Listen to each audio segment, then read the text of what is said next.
I'm Caitlin. I am a student here at SFSU and also a member of the San Francisco Student Union here on campus. We are brand new, and we're also a subgroup of California Student Union, which is the larger movement where student unions are popping up on different campuses all over the state.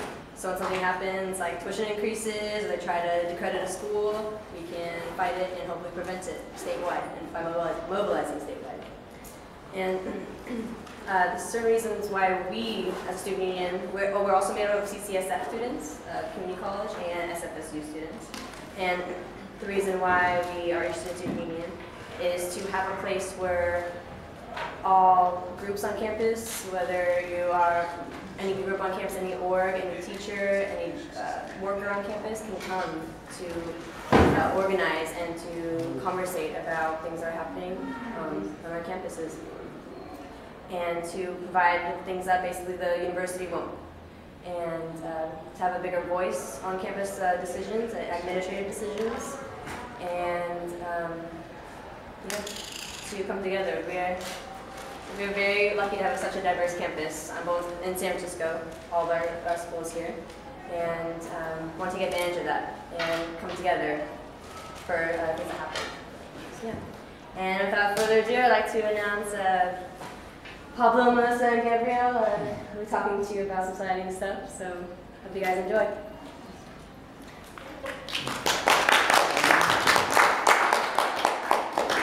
Thank you. And thank all of you for coming today. We're very happy to be here.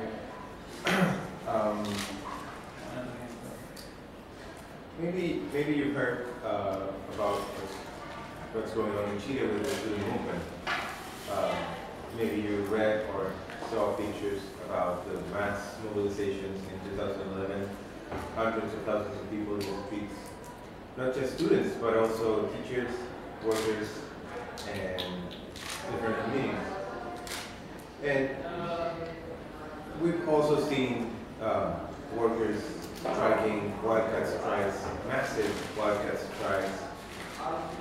And this social conflictivity needs to be explained because it has been on the rise for the past 10, 15 years in Chile. And to understand this rise in the social conflictivity in the mobilizations of the Chilean people, we have to review the legacy of the dictatorship. Now we have from 1973 till 1990. Because the neoliberal and repressive legacy of the dictatorship is the basis of what's going on in Chile. To understand the grievances of the students and the workers and the communities in Chile, we need to understand the transformations that were made by the dictatorship. First of all, the most basic thing, state terror. Many union and peasant organizers and leaders, as well as students' activists, were kidnapped, tortured, sexually abused, assassinated, disappeared, and forced to exile. And this was just one of the ways that the dictatorship had to deactivate, at least try to deactivate the social movements that had been on the rise since the 60s and the 70s in Chile. But we also have to take into account the neoliberal program, the neoliberal policies that were implemented by the dictatorship and ruling class in Chile.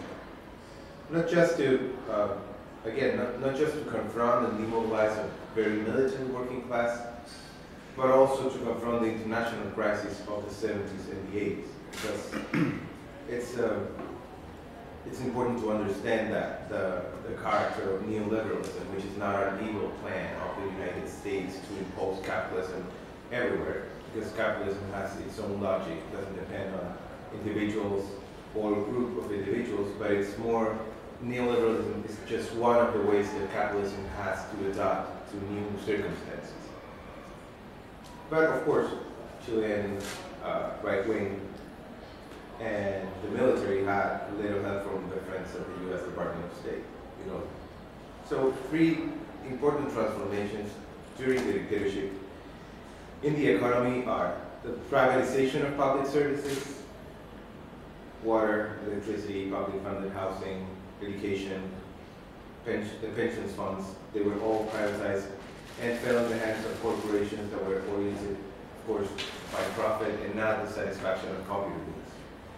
And this way, the dictatorship was able to destroy any sense of community that the Chilean people had, and also any type of social safety net that existed in the country. Also, the reorientation of the economy towards the exploitation of natural resources is very important. Chile is basically a country that exports raw materials that we extract from the land, from the oceans, from the forests, and what else? The ocean, lands, and the mines too. And it's basically a country that 80% of the GDP of the gross domestic product of Chile is made of exportation. This means that the country moved towards the external markets, and this means that we have economic dependence on the countries who buy our products. Maybe you've heard, we've seen news in the US saying that Chile has a strong economy, a developing economy. We're almost there. We're almost at the point of full development because our per capita income is so high. But if you go into the details, you see that this kind of information, and you find that Chile is a very weak economy. But also, it was very important that they created new markets in housing, in education, in healthcare, including the transformation of peasants into agricultural workers and capitalists, which of course had a deep impact in the housing problem in the big cities in Chile during the 90s and the 2000s. They basically, what they did is that they took the remnants of the public school system and the public healthcare system, and they put it into competition with the private sector. So basically, that's the way the market self-regulated the service of education. And this, of course, had a severe impact in the ways of life of the Chilean people, and especially the way the people conceive of themselves, not anymore as members of a community, but as individuals and consumers. It's also important to have in mind that politically, after the dictatorship, things didn't change that much.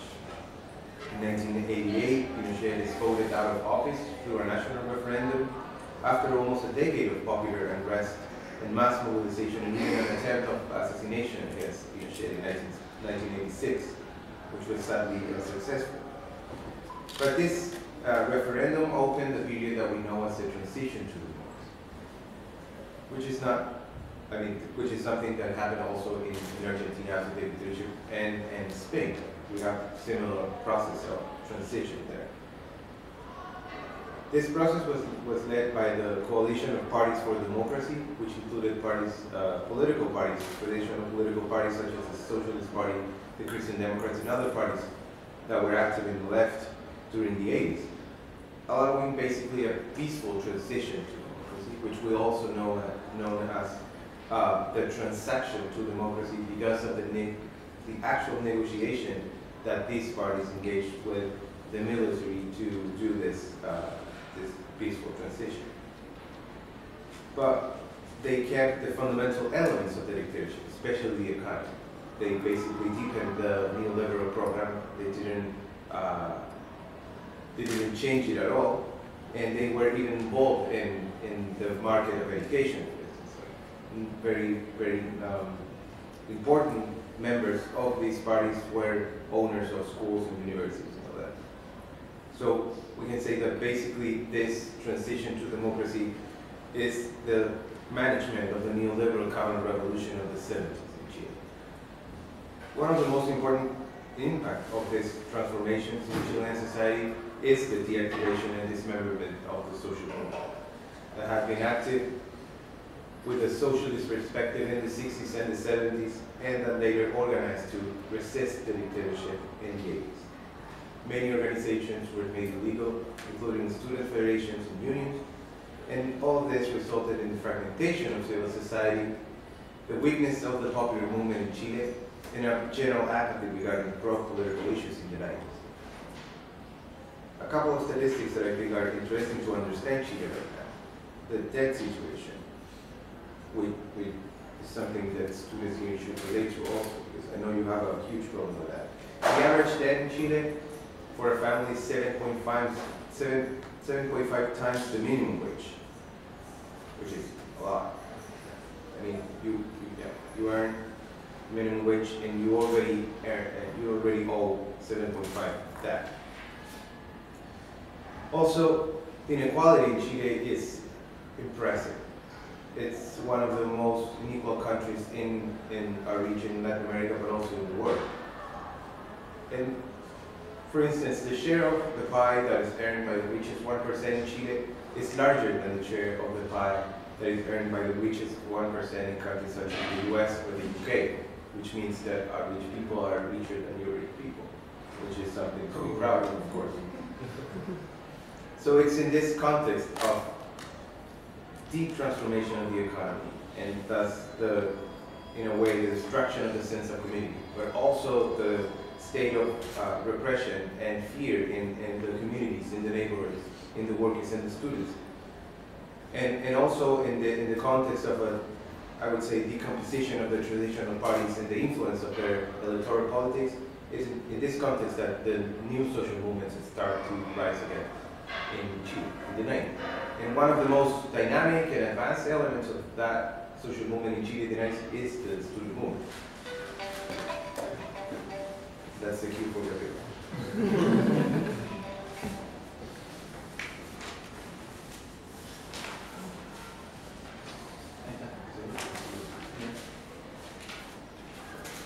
So, in this context, and also with the big legacy that the dictatorship actually left us, the example of the organic constitutional law, basically a law that established that education wasn't something that the state was responsible to actually give into its own people, but was something that it was delegated as a responsibility to private institutions, to other type of institutions, and even the state only as a supervisor and a regulator of this new market of education that was open within the country during the dictatorship. Also, the transformation in a more municipal type of system of scholar education, meaning that in poor counties with less income in their city halls would have poorer schools, and richer neighborhoods would have richer schools. Basically, a system that was a segregation system within the context of actually bringing more workforce for this new economy that the dictatorship actually put upon us. So, is this context and in the situation that this new type of governments, this transition type of parties, we're trying to push further more and deeper neoliberal reforms within education, is that the students enter what we call a phase of resisting different reforms, resisting different ideas that came out from this government.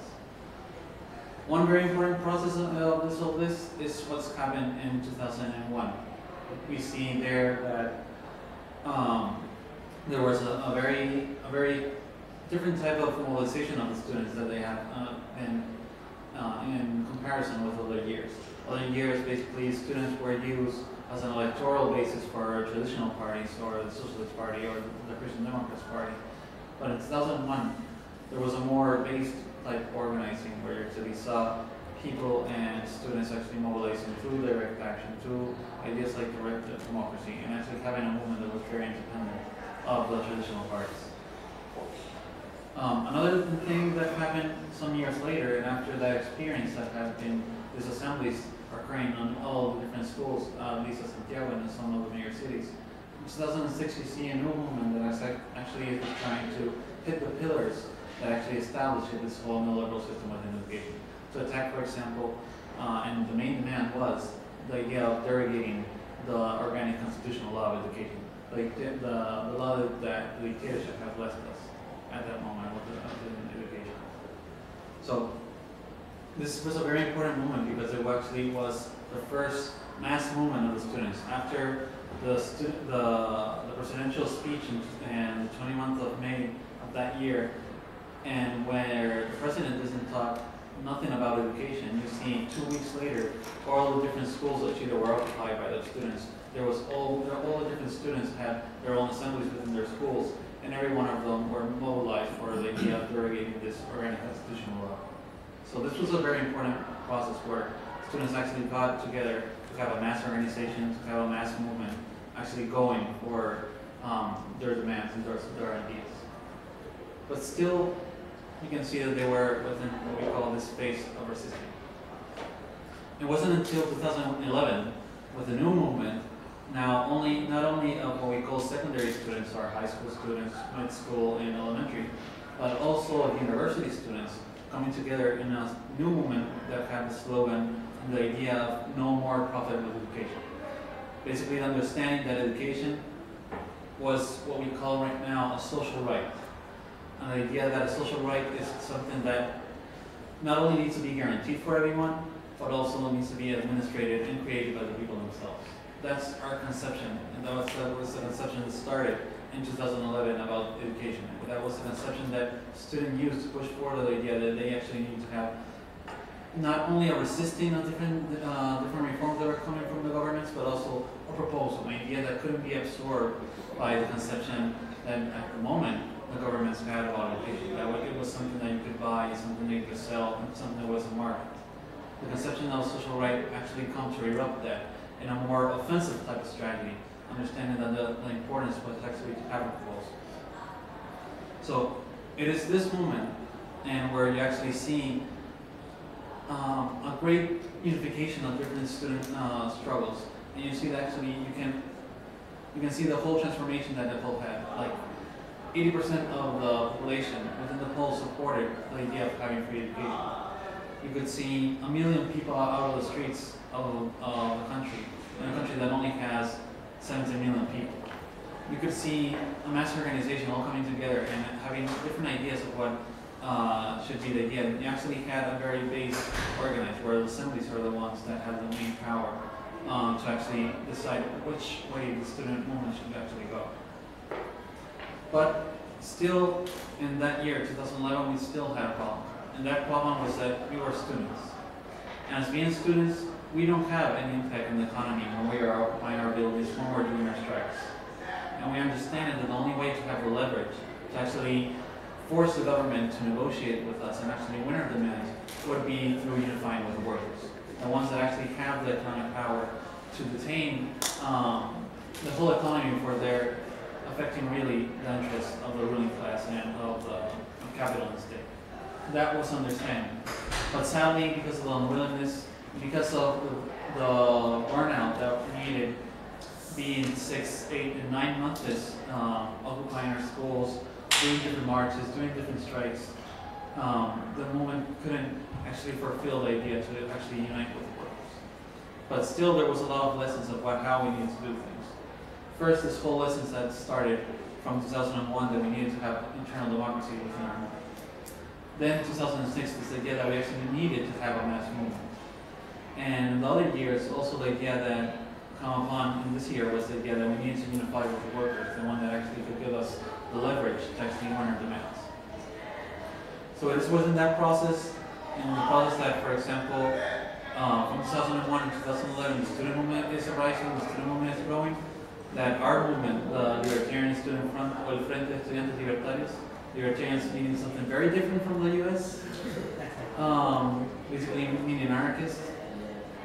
We saw that this movement, our own social political organization that I'm part of, that started in 2003 and has already completed an anniversary of 10 years in the student movement. Has actually been part of it, and right now has a strong influence as one of the, I would say the second group with more influence in the student. This happened through a process where we basically started as every different anarchist group starts, by people in a room listening to punk rock. But after a while, and actually having an understanding of the situation that we were, having a class perspective, and actually understanding the reality, analyzing the laws, analyzing the political, the social, and economical situation of education, we actually bring upon different proposals of strategies, of tactics for the movement. And with those, we actually convince a lot of people that this is really the way we need to take it. The idea of unifying our movement with the workers, having a class perspective of our demands, and actually the idea of reuniting different sectors of the revolutionary left together to actually push this idea together.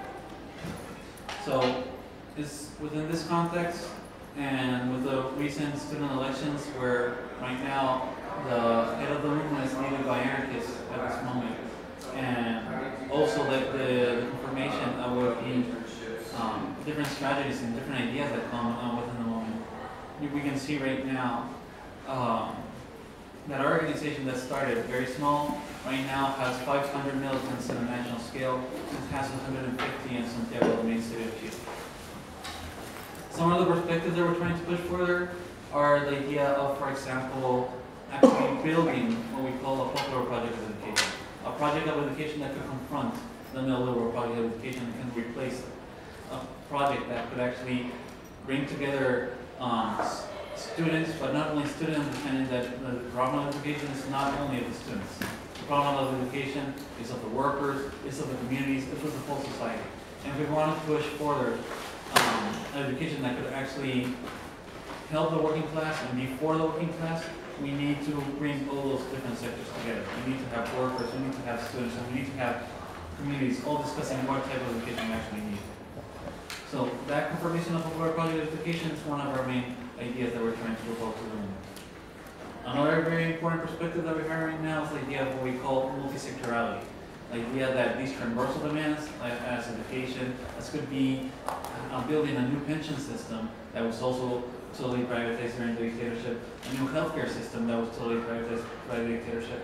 These type of demands, these transversal demands, need to be fought not only by one sector in specific, like the students, but a multi-sectorial movement, meaning workers, meaning students, meaning communities, meaning feminists, ecologists, all type of different movements coming together for fighting and for actually having the leverage to win the demands. So, and with that idea, and with the idea that actually to aspire to bring in other sectors together, is that different communist libertarian has been doing different efforts to go not only within the students, but also within different labor movements like the construction workers, like the port workers, like other what we call strategic sectors of the economy, to actually influence within those. And also within popular sectors, as some communities that we're fighting very fiercely for housing and other demands. And another thing that we've been doing lately, and this is a cue for Melissa, is what's being created within the feminist movement. And right now we're trying to confirm our own feminist organization.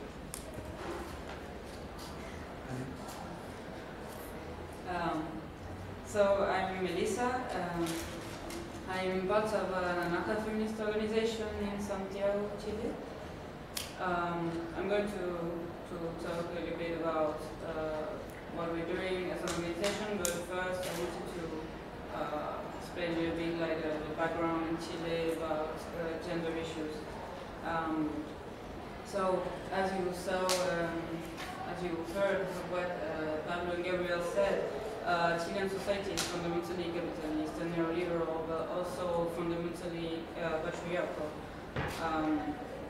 In fact, they come together a domination structure that is based on social relations or subordinations.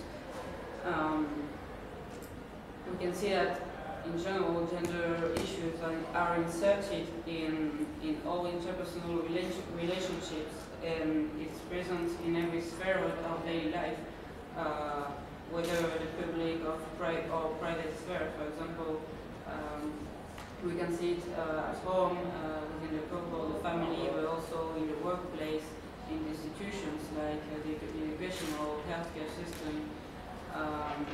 It expresses also through the language, through the media of communication, and also in politics. So, it often expresses by discrimination that we all know about, but also in this more extreme way by gender violence.